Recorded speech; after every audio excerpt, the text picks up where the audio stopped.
Alright, so the first week of TPP just wrapped up yesterday, and now we are going to start week two. Um, Overall, for week one, I think it went pretty well. Huge thanks to MG and Raj for being great hosts. One comment I would like to make is it seemed like the majority of the matches were kind of just won from builder, if you understand that. Just whoever built the better team typically won. And I think that's going to happen less and less as the tour progresses, just because people are going to improve at the team building and they'll understand their respective metas more, and then we'll see some better quality teams, so it'll be a bit more balanced. So hopefully the quality of gameplay should improve in the future. So first I'm going to start off with some recap of the matches from week one. Up top we have Mix and Mega Tier Shift. We had Nakib versus Dan Demand 99. A replay of that match did not save, so I don't really know how it went, except Nakib did win 4-0. Then Stabmons, or Stabmon, I'm going to figure that out. Anyway, that was Ice Master versus Pokeart 2004. This took place after the Absols had already won the series, so technically it was a meaningless match, but I think it was still... I'm very happy that it happened, because Pokeart really showed that they were a good player in that match. And I actually designed the base of Pokeart's team, so I was really happy that it ended up being used, and it was really just satisfying for me to see it be successful. Especially the Okaberry Magearna actually came in the clutch and was able to stop the Togekiss, which it was designed to do. So I'm really glad that kind of weird set worked out. So then we had Kither versus Siphicon. They both bought normal, which is a pretty good typing in my opinion. But I think Kither's team was really just better, and Siphicon didn't play it very well. So Kither took that pretty easily. Then UU Custom Rules, we had Axe God, as I'm told it's pronounced, versus the Amuse. The Amuse actually had hacks on their side in the battle and still wasn't able to come away with the win. Axe, in my opinion, brought a really cool team. It was kind of a hyper-offensive take on UU plus UUBL, which I think is particularly interesting since UU itself is a very bulky tier. Then a Looperizer versus Geo 97, not that much to say there. It was random TS camo, so kind of hacksy just from builder, but unfortunate we weren't able to win that, because that could have given us 4-4. Then Cap Doubles OU was the rematch of the BLT game, and that was Boyne versus myself. The team I used was actually a team I made with Rizova to use against TTTX during BLT. However, we never used that team, so I just used it here, and it worked quite nicely. Npopat versus Hockey of Kings. I have to say, this was probably the most disappointing match of week one for me. I think both players played very poorly.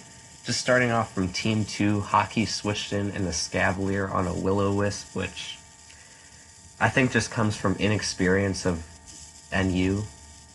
And then after that, Npopat brought in a Hitmontop on a Sigilyph, and obviously Sigilyph is Psychic Flying, so that's not something you would really ever bring a Hitmontop on, and so Sigilyph just killed the Hitmontop instantly. So that was kind of not really the best game. There were a lot of misplays there. Yeah. Then Uber's Blitz, Imly Flugel versus McCoy. McCoy actually came off to kind of a rough start in this game. He switched in a Ho-Oh on a Primal Groudon, who then revealed Stone Edge. And normally, you don't want to switch in a Ho-Oh on a Groudon until you have some idea of its set. So that gave him an immediate disadvantage, but he did a really great job of pulling the game back and ended up getting the win. So then Louisiana Lurantis, defeated the Snuggle Bunnelbees 5-3. Mix and Mega Tier Shift was LOL Troll Game versus Tempering. Tempering, it was close in the beginning, but then Temp's Mega Kling Clang with Pinsirite just ended up winning the game. And LOL Troll Game made kind of a pivotal misplay by Mega evolving their own Kling Clang, which then made Kling Clang a flying type, and so then Temp's Kling Clang was able to be super effective with Wild Charge, and thus kill LTGs. So that was an unfortunate misplay, but at the start of the game it was pretty close.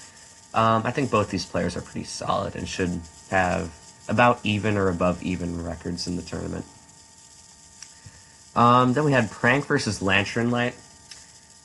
I had this at a highlight match, but it really was not close. I think Lant brought a really fantastic team with the Recreate Alolan Marowak, and I love the usage of Trick Room in. I'm not trying to pronounce it. Okay. And then that was just really cool. I like Trick Room in a lot of tiers if it's not like OU, because OU Trick Room is kind of overused and basic. But Trick Room can be really cool in other metas if it's done correctly. Especially in very offensive tiers like Stabmons. Because there are so many just really, really fast Pokemon. Camelmon's Monotype, we had Poison Adhesive versus Excelsior. Once again, that was the reverse sweep by PA by the Paralyzed Mega Gardevoir. That was an exciting game. Probably one of the best finishes from the first week. Then, UUBL, we had Saba versus Trace. I think Saba kind of just brought a far better team, in my opinion. I think his team was far more balanced. I loved the Mega Beedrill and Avalugg core, and just got him off to a really great start. Also, just from the beginning, Trace made a really important misplay by... Okay, so Trace opened with Mega Sceptile, and then Saba opened with Mamoswine. And Mamoswine was Saba's Rock Setter, and Trace used Protect on Mega Sceptile. So then Mamoswine was able to get free rocks, and then on the next turn, Trace had to switch out Mega Sep because obviously it would die to Earthquake, and then he switched in Mew, who ended up dying to Earthquake. So right off the get-go, I think after those first 2 or 3 turns, I could tell Saba had it in the bag, unless he made some misplay, which he did not, just played a very solid game all around. Rambet's TS Kamo, Rusty Sheriff Badge 1, beat Cheese. And then Cap DOU, we had Spitfire Arcanine versus Freeze Shaka. That was a very interesting match, particularly just because of the sets both players brought. Freeze brought kind of an interesting take on a Cap team. He had the Alolan Ninetales, and then he had that Buggin Flying type that's Cap, that in my opinion is just like a weird Sither. I think it's like Sither's cousin or something. Like Cyclant, maybe. And then that has Tail Glow. So his plan was to use Tail Glow with, I'll just call him Cyclant. And then he could hit with Blizzard, which would hit both Pokemon because you would have the Alolan Ninetales out, so it would have 100% accuracy. And then the game started off really well for Freeze Shaka. Spitfire let a couple of his mons go, but then Spitfire really brought it back, and he had a Scarf Tapu Fini, which is a very interesting set. And as someone who has played over 1,500 matches of Gen 7 Doubles OU, that is something I have only seen a couple times, and that is the first time I've ever seen it work. So I thought that was really interesting to bring that on his part, and I look forward to seeing what Spitfire brings in the future. NU Custom Rules, we had Sterile versus Arvarado. I think there was a clear experience gap in this game. Arvarado just played it much better, and he brought a team where he just kind of knew he could outplay. I think the pivotal moment that really showed the experience gap between these two players was when I believe Sterile had out a Sigilyph, and then Arvarado brought in a Archeops, and Sterile didn't have the foresight to realize that not Archeops, I'm sorry, Aerodactyl. That Aerodactyl would go for Pursuit, and so he tried to switch out, and because of that, the 40 extra damage from Pursuit killed Sigilyph. Whereas if he stayed in, he could have gotten off a Psychic and at least done like 99% to Aerodactyl. Then Uber's Blitz Manu versus Siembro. That was a timer loss. Those are always unfortunate. However, in Uber's Blitz, that just can happen. Lightning Lotads tied the stockpiling Alakazams 4-4. The Zams had a really good lead early on, and I'm surprised they didn't pull this out, but that was kind of a fun series because of the comeback on the Lotad's part. Laddie versus McGagger. That was kind of a fun game in my opinion, just because Laddie brought some really cool sets. I really loved the Sablenite Cresselia. I think that's one of my favorite sets from week 1. And then Laddie also brought a Rampardos that used Head Smash on a Blissey and killed itself from like 88%, which was by far my favorite moment of TPP so far. Then Camelmon's Monotype. Oh, no, skipped the tier whose name cannot be pronounced. IKIQ versus Quero. IKIQ won. That was kind of an interesting game. I feel like there was a lot of dancing around on both players' parts during that match, but the bottom line was essentially just Buzzwole is a broken Pokemon who can beat anything. And then Camelmon's Monotype, J3S Penguin versus Carl Duke Guy. This was a complete blowout. Carl just brought a dominantly better team. Jay's team really just looked like a normal mono team, and then the Camelmon's class was just added to it. And also, he really had nothing that could deal with Carl's Poison Water Latias, so that was not close at all. Adrianum versus Ivy. This was a relatively close match, and it would have been closer if there was not a Ice Beam freeze early on in the game. Adrianum's Kyurem froze Ivy's Mew, and that kind of made it really difficult for Ivy to play through the rest of the game because Mew was kind of his switch-in for a lot of A-list mons. So that kind of really threw off the game, and I feel like it would have been a lot closer, or the result would have been different if there wasn't for that freeze hacks. Frost Ice Lad versus Casual.exe. I talked about that in the week 1 video, I believe, because that happened on Monday. And basically just Barbaracle won that. Cap DOU, we had Elgino versus Mamalu. I think Mamalu didn't play very well. He looked kind of out of form in a doubles format, and Elgino played a solid game and had a pretty decent team in my opinion. I thought his team was very interesting. He did a nice job of blending Cap with doubles mons. NU, we had Alvis Wrath versus Sacred CV, and the first few turns of this match were just honestly painful to watch. I don't know if like Alvis hacked the Pokemon code or something, but Sacred's mons could not land a single move. Just a very hacksy game overall. Really unfortunate. Okay. Just some general things about week 1. A couple interesting things I noticed. All the playing managers won, which is very impressive, so hats off to them. I guess that's why they're managers. And second of all, correct me if I'm wrong on this, but I believe everyone who has won a Plaza Cycle in the past 12 months won their match. So if you look at that, we have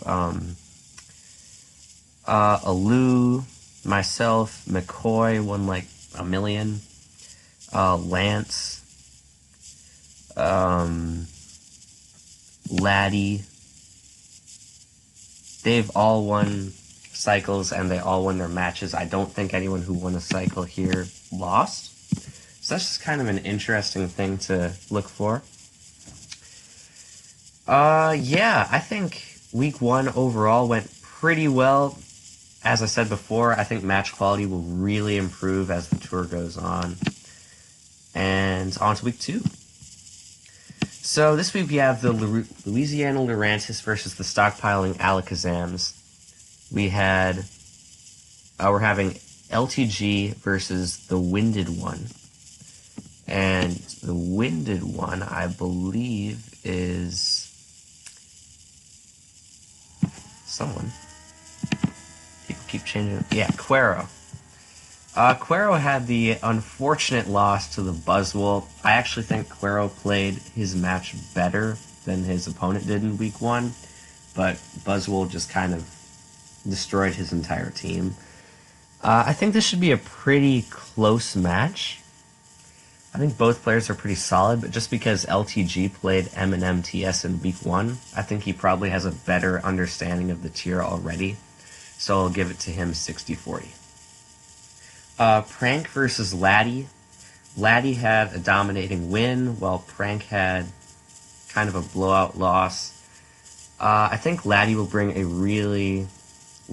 interesting sets, and if his sets can't beat Prank, Hacks will. So I'll give that to Laddie 70-30. Homicidal Horndrilla versus Spooky Dude Guy. So Carl lost, which actually surprised me, because in my opinion, Camo Mono is more similar to Camo than it is Mono, because not all the Pokemon end up sharing the same type in the actual battle. So I actually predicted Carl to win, and he did lose to Timer, but I think if the timer had kept going, PA would have won anyway. I didn't like that Carl brought another Dragon team. I think it's really important in team tours to vary the kind of teams you're bringing, so I think that was a poor decision on his part to bring the same type twice in a row, and I wouldn't recommend to any of the Camo Mono players to do that. Then we have Saba versus Plimslepunks. This is definitely a highlight match. I'm going to give it to Saba 55-45, but I think it could really go either way. Obviously, Plimslepunks is a very good player, so you never know. And I think they're probably both going to bring some interesting sets. And personally, I'm expecting two relatively balanced teams, like nothing too offensive and nothing too stally. Rusty Sheriff Badge versus Tactically Bad. So I'm going to give this to Casual.exe, just because I think he's a better player, but it's Ranbat, so you never know. Cap Doubles OU, we have Spitfire versus Mam. I think I have to give this to Spitfire. I think he's more experienced in the tier, and he brought an interesting team last week, and I think he probably should be able to just outplay. So I'll give that to him 65-35. Then, Spooky Lurantis, who I believe is Stalil, yes, versus Sacred. I'm going to give this to Sacred because I think Sacred actually played their match relatively well. They were just beaten by hacks, essentially, whereas I feel like Stalil was genuinely outplayed. But on the other hand, I believe Stalil had a much tougher opponent, so I'll only give it to Sacred 55-45. And then Manu versus Hilda. Uber's Blitz, I have not seen a lot of either of these players, but I think I will give it to, let's see, I'm just checking which one run last week. Yeah, that's Emery, I believe, was the name before. Yeah, beat Ham off of a very good matchup, it is worth noting, but coming off the win, I'll have to give it to them. So, give that to Hilda 60-40. Alright, Snuggle Bumblebees versus Absolute Absol Posters. Okay, MTS, we have Tempering versus Ice Master 523. I think this match could really go either way. I see both players bringing some more offensive teams, probably some very cool sets. I'm going to give it to Ice Master, though, probably 60-40, because he lost last week, and I really don't see him losing twice in a row. Then for Stab Mons, Lantern versus Alu. So this is going to end the streak of Cycle Champions winning because they're playing each other. I think Lance is really just quite a bit better and a better builder at these OM mashups, so I'm going to give it to her 70-30. Then Excelsior versus Kither in Camo Mono. I liked Kither's team more last week. I feel like Kither just played solid. I'll give it to them 60-40. Then UU Custom Rules, Trace versus Axe. And normally if you told me Trace was facing off Axe and I'm supposed to predict who will win, I'm always going to pick Trace. But Axe actually brought a really cool team last week, and in my opinion, Trace brought a very questionable build. So I think this will be closer than a lot of people expect. However, that being said, I think Trace is probably going to learn from his mistakes and come back stronger, so I'll give it to him 60-40. Then we have Cheese versus I'm Flugel Rambat, so I got no clue. That will be determined by the Hax Gods. And Cap DOU Spooky Shaka versus Enpopat. I think Enpopat played very poorly week 1, and Spook Shaka didn't necessarily play bad. I think he just had kind of an unfortunate matchup, and Spitfire just played a bit better. So I'll give it to him since I know he actually is a doubles player, 65-35. Then NU Custom Rules, we have Arverardo versus Boyne. And in my opinion, that's a very questionable move on the Absol Poster's part to move Boyne out of doubles. I feel like if they had Boyne versus Freeze, I would pick Ainscrad about 60-40. But they moved him into a matchup against Arverardo, who I think is dominantly better than him at NU. So I'm really not sure what their plan was, but I'm interested to see how it turns out. That being said, I'm going to favor Arverardo 80-20. I don't see Ainscrad winning unless he brings some very unusual sets. Or gets an incredible matchup too, you never know. Uber's Blitz, Yembro versus Nakib. I'm going to give that to Nakib because I think they played very well against Dan Demand 99. Even though I didn't see that match, it was a blowout. And Dan is a solid player, so you have to respect them for getting that win. Then Lightning Lotads versus Picture Perfect Piplups. My team versus A's, so McGagger versus Spooky Velve.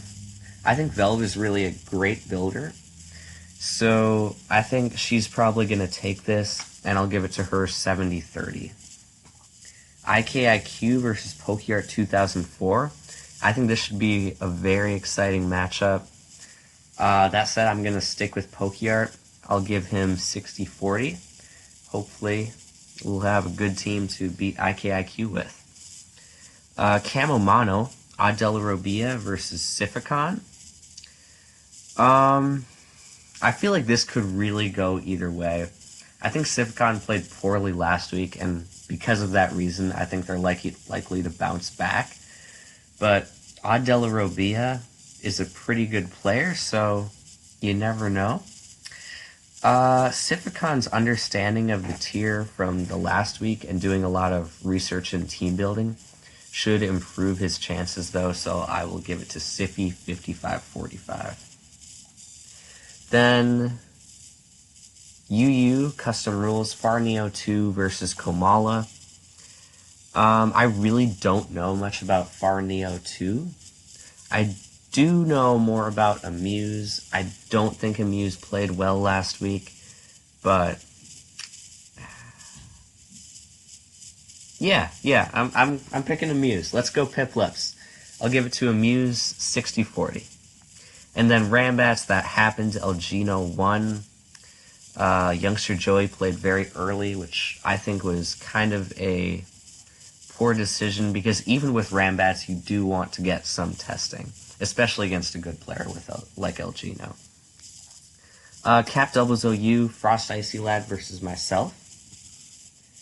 I will not be predicting this match, although I will say, bring it on. NU, forget last name F. Who is that? Yeah, okay, Alvis. That's an Alvis name right there. Alvis versus Geove 97. This could go either way. Alvis did win, but kind of due to hacks, and Geove lost, but it was in Ranbat, so arguably also due to hacks. So it's hard to say who will pull it out, but I think Alvis is a better player overall, so I'll give it to him 60-40. Then we have Roggenwald versus Dan.